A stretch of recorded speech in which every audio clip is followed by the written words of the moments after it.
박 전 대통령 곁을 지키는 유영하 변호사와는 다르게 철저한 선긋기에도 불구하고 뗄래야 뗄 수 없는 한 분이 있죠. 다시 구속 만료를 앞두고 있는 최순실 씨. 지금 무슨 생각을 하고 있을까요? 여기서도 또 눈물의 호소가 있었죠. 아유, 슬퍼서 진행을 못하겠네. 그러니까 요즘 약간 신파의 시대인가? 왜들 이렇게 울어? 이경재 변호사가 그 정유라에 대한 정치 변호를 포기했어요. 그래서 이 변호사가 이제 그 사임한 이후 최순실이 이제 박근혜 전 대통령과 함께 받는 재판에서 시작과 동시에 눈물을 터뜨려 버렸죠. 또 그 김경숙 전 이대 학장 재판 증인으로 출석해가지고 뭐라고 그러겠냐면 내가 사회적인 물의를 일으켜서 딸이 망가지고 벼랑 끝에 몰려 있다라고 토로를 했습니다. 네.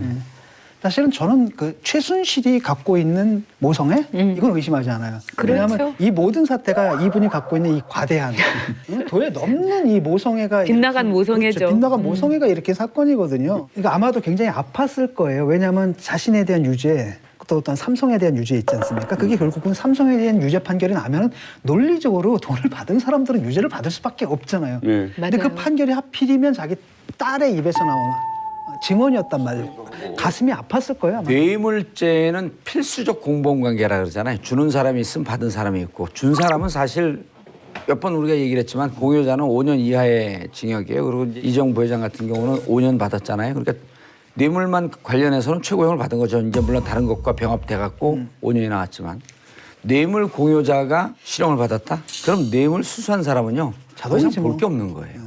1억 이상이면 특가법상 1억 이상이면 무기까지 가지 않습니까? 10년에서 무기까지 가는.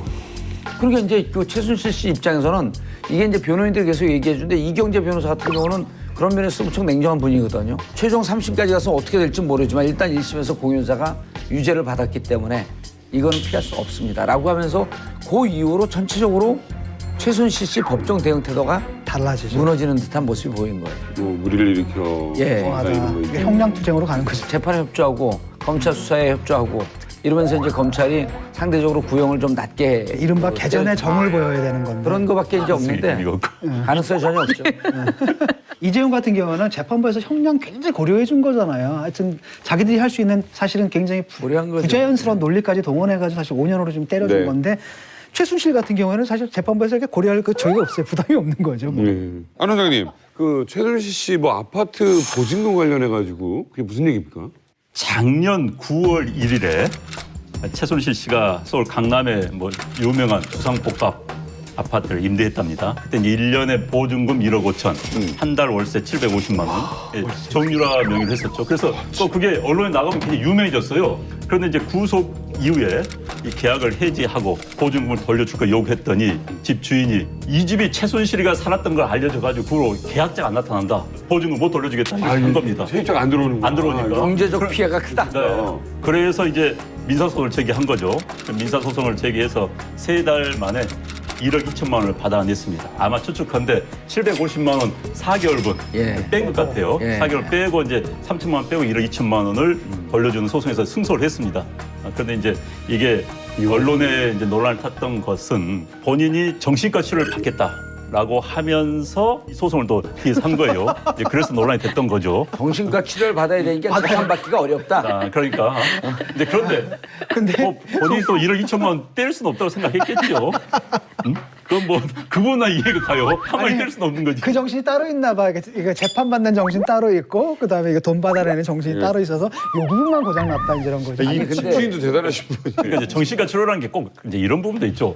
우울증 환자라서 사리 판단을 못하는 거 아니잖아요. 그러니까 아니 그런 거 있을 수 있죠. 우울증 그다음에 그 불면증 이런 게 이제 감옥에서는 많이 오거든요. 또 이제 재판 받고 그러니까 아니 이게 예. 재판부한테 무척 안 좋은 영향을 전 미칠 거라고 봐요. 왜냐하면 실제로 재판 나와서 울거나 여러 가지 감정의 기복을 보인 것에 진정성을 의심하는 겁니다. 이렇게 되면 자기한테 불리하니까 끌려고 했구나라고 하는 그런 심정으로 확 가버리는 거예요. 무척 불리한 판결이 나올 겁니다. 국정농단 재판 결말을 예측하기는 정말 어려운 것 같습니다. 박 전 대통령의 1심 재판 최순실 씨에게 어떤 타격을 줄 수 있을까요? 제가 보기에는 뭐 별로 안 미칠 거라고 봐요. 그게 이제 최순실이라는 그 개인 캐릭터로 볼 때는 지금 각을 딱 잡고 있는 거예요. 그러니까 박근혜 전 대통령은 그 정치인 유영아가 변호인 그 코스프레를 하면서 전혀 변호를 해주지 않고 있잖아요. 하지만 이경재 변호사는 실질적인 변호인 역할을 해주고 있고 그 과정에서 유영아 변호사가 내가 뭐든지 다 책임지고 내가 다 알아서 해주겠다 하니까 박근혜 전 대통령은 지금 정신줄 놓고 있는 거예요. 그래서 감방 안에서도 구치소 안에서도 뉴스를 보지 않는다는 거잖아요. 그렇지만은 지금 최순실은 정신줄을 꽉 잡고 있는 거죠. 그래서 그동안에 나를 이제 먹여 살렸고 어떻게 보면 우리 집안을 이제 일으켰고 실질적인 노후 대책이었던 박근혜 이후를 지금 굉장히 심각하고 진지하게 모색하고 있을 겁니다. 그래서 지금 내가 구형은 얼마를 받을 거고 이거를 이제 어떻게 감형을 받아가지고 어떻게 나갈 것인가 하는 매우 합리적이고 구체적이고 예. 법리적인 대처를 하느라고 지금은 굉장히 바쁠 거예요. 배신성 발언이나 증언도 저는 충분히 할 수 있다고 생각해요.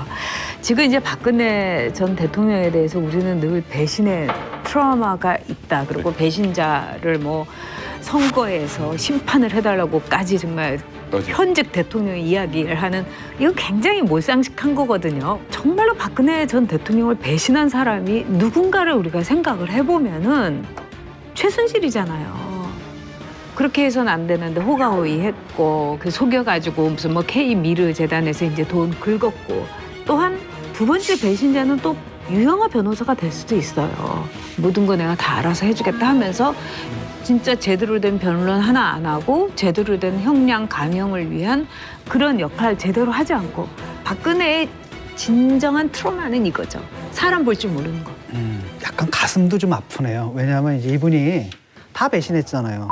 자유한국당마저도 나가라고 그러고 벌써 다 등을 돌린 거 아닙니까? 최순실 같은 경우에도 이제 필요한 부분에서는 또 배신할 수 있을 가능성도 좀 있는 것 같고 이용했던 거예요. 참 불행한 일이지만. 법리적으로만 딱 보면 최순실이 형은 더 세게 나올 거로 보여요. 진짜요? 전 그렇게 한 근데 번도 죄목이 더 적잖아요. 많잖아요. 아니 근데 이제 그 예를 들어 뇌물이 제일 크거든요. 근데 뇌물에 이제 이익의 귀속 주체. 근데 둘이 공모라고 했어도 이 이익이 귀속이 어디로 가느냐. 아, 이익의 그럴 수 귀속 있겠네. 주체를 더 우선으로 보는 거거든요. 그렇기 때문에 변호사들의 일반적인 얘기 판단은 최순실이 조금 더 형이 그 무거울 것이다. 최순실 씨는 플러스 무슨 외국환 관리법이라든지 뭐 재산 해외 도피 이런 게 있습니다. 그게 형량이 굉장히 세요. 그렇죠. 그게 맞물려 있기 부정 때문에. 입학 문제도 네, 있고. 그래서 네. 박근혜 대통령은 혐의가 사실 굉장히 단순합니다. 업무와 관련된 거지만은 형량은 최순실가 더 복잡하고 양도 많을 가능성이 높지요. 그러나 이제 어찌됐든 박근혜 대통령이 당당하게 다 내 잘못이다, 내 업보다라고 했으면 좋겠어요. 그것도 참 구차스러운 거죠. 그렇게 핑퐁 게임을 한다면은. 박 전 대통령 1심 선고가 지금 예상하는 게 다 같은 날이십니까? 뭐 11월 말 뭐 이렇게 보는데 잘못하면 올해를 넘길 수도 있겠죠. 그럴 수도 있어요. 그럴 가능성이 워낙에 이 진행이 더디고 왜 저렇게 길게 끌고 있고 그다음에 별별 이상한 걸 다 하냐는데 유영아 변호사 나름대로의 그 전략과 박근혜 전 대통령의 또 미래의 계획 이게 저는 맞아 떨어지고 있다 이렇게 보고 있어요. 그러니까 그거는 뭐냐면 이런 시그널을 준 거죠. 우리는 이것을 좀 질질 끌고 영향력이 살아있든 살아있지 않든 태극기 부대가 밖에서 일정하게 샤우팅을 좀 해주고 그래서 이것을 자꾸 조금 더 정치적인 재판으로 끌고 가고 싶은 심리는 어떤 환경이 최적의 환경이냐면 석방이 되는 거예요. 문제는 뭐냐면 지난번 그 이재용 사건 때 최순실과 박근혜 전 대통령을 공모라고 규정을 했잖아요. 서로 연관되어 있는 재판의 판결을 순차적으로 이렇게 내려주면 안 됩니다. 왜냐하면 그 다음 재판에 영향을 미치거든요. 예. 그게 거의 비슷한 시기에 내려야 되는데 최순실이 추가로 기소되면서 11월 19일이 구속 만료입니다.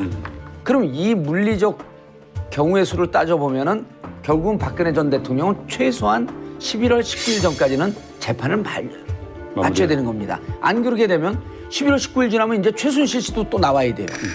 그럼 이런 상태에서 도대체 이 재판이 뒤죽박죽되는 곤란의 상황이 되기 때문에 구속기간을 연장을 하면서 적어도 11월 19일까지 최순실 박근혜 재판을 끝내려고 하는 그런 판단을 하고 있을 것이다.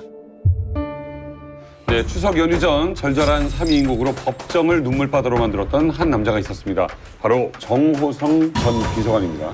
지난 18일 법정에서죠. 이제 이분이 한 7분간 박 전 대통령의 결백을 호소하면서 이제 울었고요.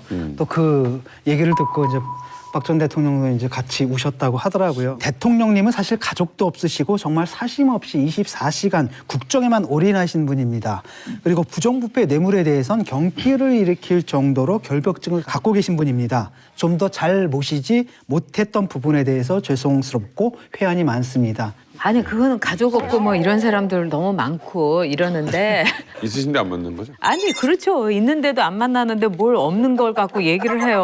요즘에 이제 그 드라마 가운데 이제 장르물이 유행이잖아요. 스릴러만 이렇게 하면은 재미가 없기 때문에 여기에다가 로맨스를 끼워 넣는 데는데 재판에다가 약간의 그 흥행을 위해 가지고 심파를 끼워 넣은 게 아닌가 이런 생각이 들어요. 그리고 이거를 우리가 3위인곡이라든가 뭐 심파로만 볼 것이 아니라 상당히 이거는 치밀한 전략이다 이렇게 볼 수가 있어요. 왜냐하면은 가족도 없으시고 그다음에 뭐 부정부패라면 뭐 경기도 일으키실 분이 뭐 이러면서 결국은 주제가 뭐였냐? 증언을 거부한다는 거예요. 그렇죠. 증언 거부를 그게 위해서 핵심이에요. 이런 식으로 우아한 핑계를 댄 거예요. 아주 정확하게 찍었는데 이거 핵심은 증언 거부다. 아, 그래요? 네. 그런 거부예요. 이분 때문에 나온 게 한두 가지가 아닌데. 그러니까 좀 미안하기도 했겠죠. 그 휴대폰을 그걸 폐기를 했어야 되는데 그대로 집에 두어갖고 모든 것이 그냥 적나라하게 다 드러나니까. 드러났으니까 거기에 대한 좀 미안함도 있었겠죠. 아니 정호성 비서관의 이제 주장을 보면 얘기를 안 하겠다고 하면서 할 얘기는 다 한 거예요. 뭐냐면 가족도 없이 24시간 일만 했다. 자 헌재에서 뭐라 그랬습니까? 대통령 측을 수행할 수 없을 정도다. 그래서 파면을 결정한 거예요. 헌재의 판결과 완전 배치되는 내용이죠.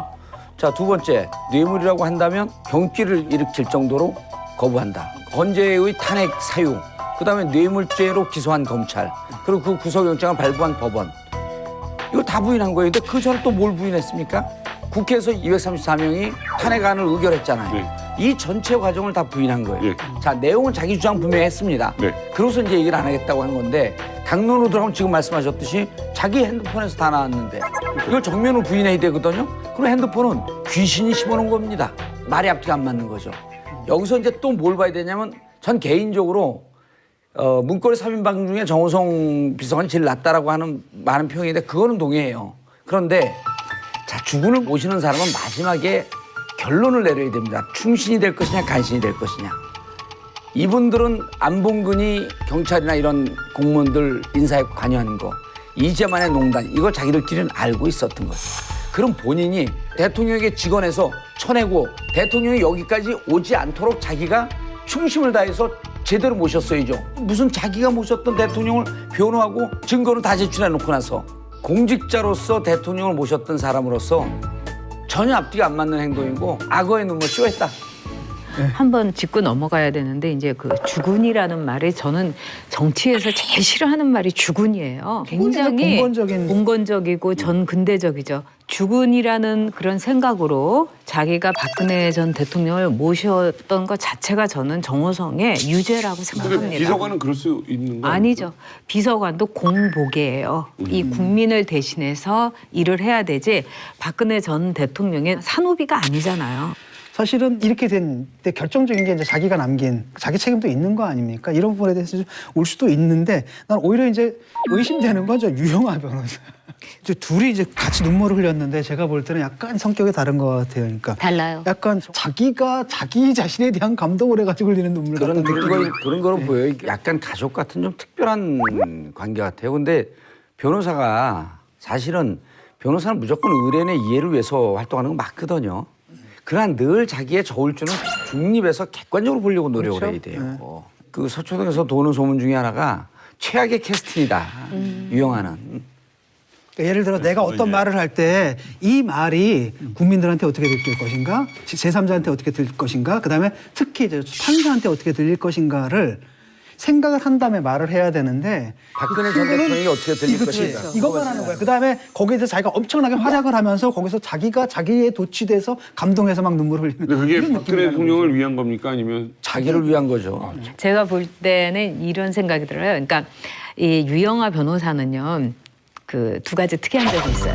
하나는 정윤회하고 굉장히 비슷한 언급을 많이 해요. 정윤회가 박 전 대통령에 대해서 나약한 여자라서 지켜주고 싶었다. 맞아요. 이런 말 하죠. 근데 유영아 변호사가 고령의 연약한 여성을 계속 법정에 뭐 일주일에 몇 번씩 나오게 하냐 이런 이야기를 하잖아요. 둘 다 박근혜 전 대통령을 연약한 여자, 자신은 지켜주는 하나의 무사. 무사 이렇게 이제 설정을 하고 있는 거예요. 이거는 박근혜 전 대통령에 대한 모독이고 모욕이에요. 두 번째는 정호성과 유영아의 큰 차이가 있어요. 정호성은 내일이 없어요. 여기서 끝이에요. 근데 유영아는 미래가 있어요.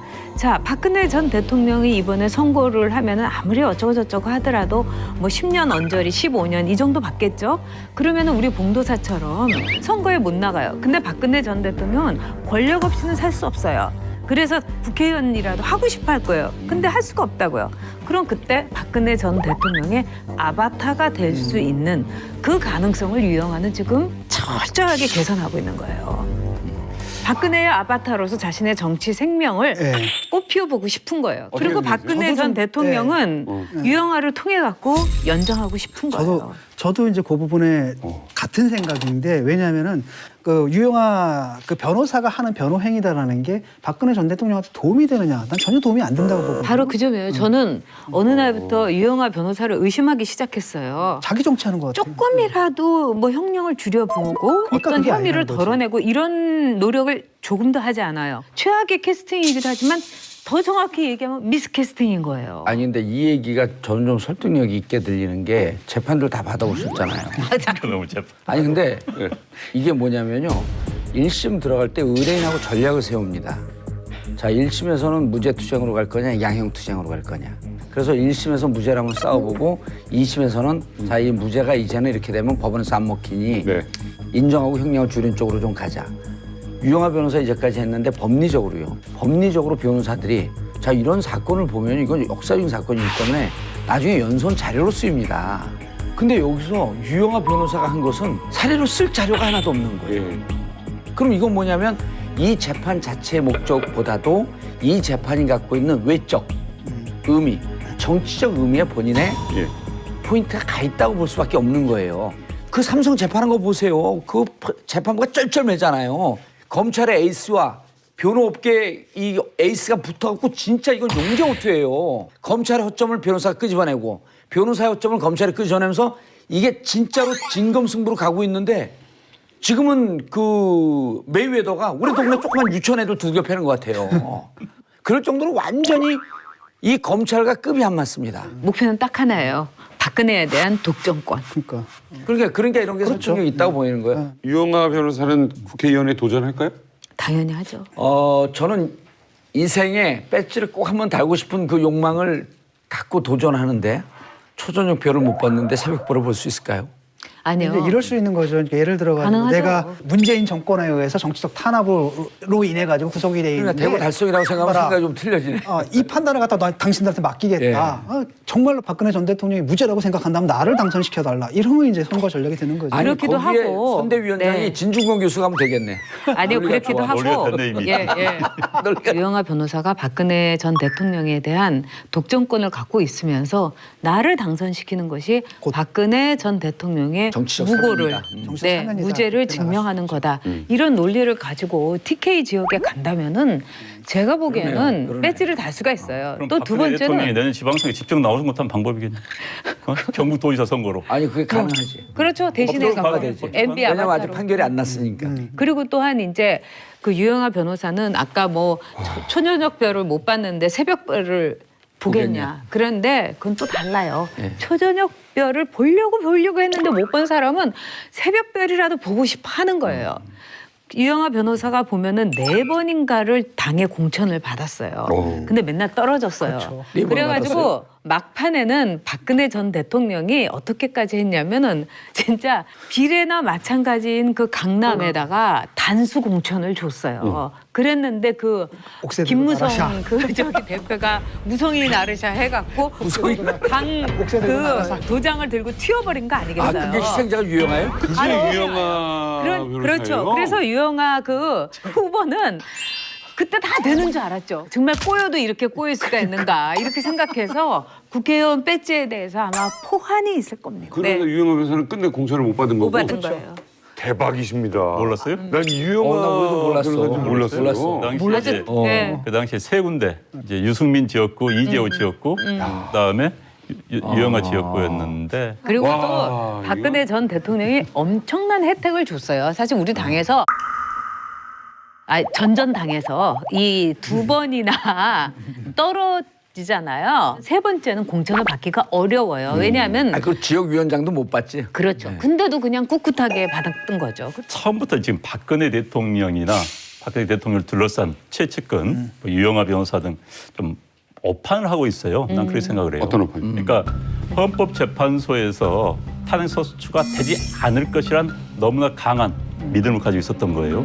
대다수의 사람들은 평범한 지식인들조차 아니야 헌재에서 그냥 탄핵 소추 된다라고 생각했을 때 청와대만은 그걸 믿지 않았습니다. 맞아요. 그때 믿지 않았던 건 박근혜 대통령의 강한 자기 확신도 있었겠지만 나는 측근들이 잘못된 정보를 잘못된 올려본 게 굉장히 컸다고 봐요. 그 측근은 되게 변호인단이죠. 되게 법률가들 거고 거기에는 뭐 유영아 변호사 하나 큰 몫을 했을 거라고 보고 또 지금 이 재판도 마찬가지입니다. 사실 박근혜 대통령은 정치적으로는 이미 대법원 확정 판결 난 거 마찬가지예요. 이미 끝났습니다. 정치적으로는. 지금도 그런데 아직도 박근혜 대통령은 물론 유영아 변호사 등 변호인단은 무죄를 확신하고 무죄 투쟁을 하고 있는 겁니다. 그러다 보니까 자꾸 이제 뭐 기한을 연장하니 굉장히 좀 구차스러운 일들이 많이 나오고 전직 대통령으로서는 좀 창피스러운 일입니다. 사실 대통령이 다 인정을 하고 자, 내가 부당의 소추가 잘못했다. 궁극적으로 이건 정치 재판이라고는 생각한다. 그렇지만 현 상황에서 난 다른 사람 바라지 마라.